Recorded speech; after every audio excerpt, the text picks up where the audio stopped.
Margate has changed quite a bit over the last few years, and one of the things that has happened in Margate is that there's been quite an influx of Czech and Slovak Roma as migrant workers looking to work and live in this town.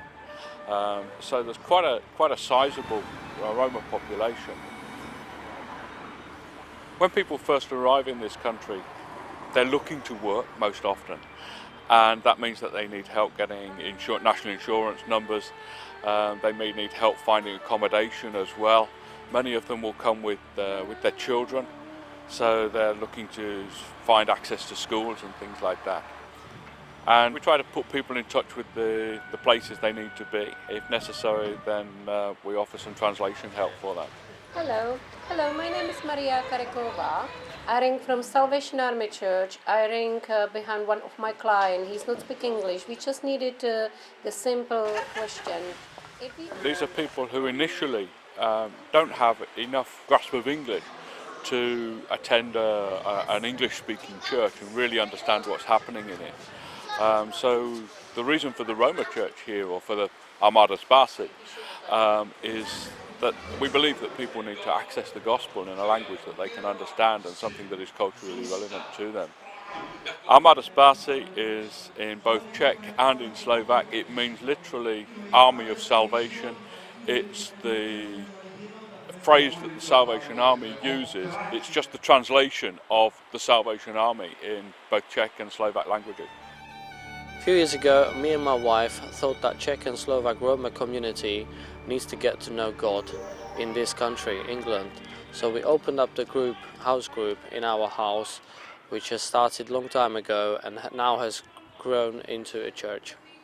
We know that Salvation Army is a very traditional church, and we appreciate the fact that they allow us to worship and be the way we are. And they're giving us this free hand and kind of freedom in Christ to do it in our way, in our culture, and we really appreciate that for Salvation Army. Vždycky mě přitahovala církev anglická.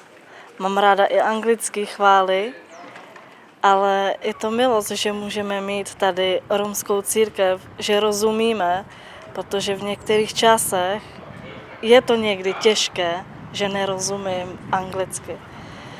I přijímat bez jakýkoliv bariér, bez jazykového bariéru, a můžu přijímat slovo tak, jak je, tak, jak Pán mluví. A jsem vděčná za tuto církev, že opravdu Bůh umožňuje i v českém jazyce, ve slovenském jazyce, i v romském jazyce, že opravdu každý, kdo má opravdu bariéru v jazyce, že může opravdu slyšet Boží slovo. Děkuji Pánu. Each week now there's a team that goes from Margate to Chatham, and very closely linked, it's part of the Salvation Army in Chatham. But we have a meeting that is held in Czech and in Slovak, and is led by a number of people from Margate, and they also are now coming into ministry. No tak já jsem byl povolaný Bohem, a to na základě písma, takže jsem porozuměl písmu, že vlastně Bůh mě povolal sem do Anglie, protože jsem porozuměl z toho, tak jak byl Mojžíš vyslaný, tak jsem porozuměl opravdu písmu, a tak jsem následoval Pána. We try to tell people that prayer is about communicating with God, it's about talking to God, it's about hearing what God is saying to them. We expect then that people will pray in their own language, and that also means partly in terms of not only the language that they use, but how they speak. Prayer is something that is also very cultural. We try to tell people and teach people that prayer is not so much about how you speak or what you say. It's about making sure that you have a real and dynamic communication with God.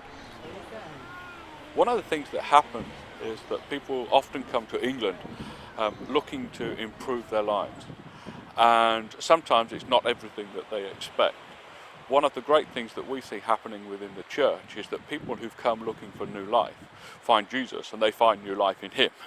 And so although they may sometimes be quite disappointed, or it's not quite what they expected, in terms of finance and everything material that they were looking for. What many of them have found is that they do have a new life, and they're very pleased to share that, and they're very grateful to God for that grace. Jsem vyznal Bohu a stal se zázrak. Bůh mě vysvobodil od čeho? Od drog, od závislosti. Měl jsem závislost na drogách 11 let. Bůh mi dal novou cestu. Initially, of course, we were the ones who were preaching the gospel and evangelism. But what is now happening within the church, our focus as the ministers here, is in discipling people. Because what happens then is that they themselves become gifted, and they're the ones who are engaged in evangelism. They're the ones who are very often seeing the needs of other people and meeting them. My dream for the future is that there'll be more and more people who God is calling into ministry, who God is using, and it may be in all sorts of different ways. I think there's a great potential for there to be people who speak appropriate languages, who understand appropriate cultures, and are themselves trained to be effective in mission.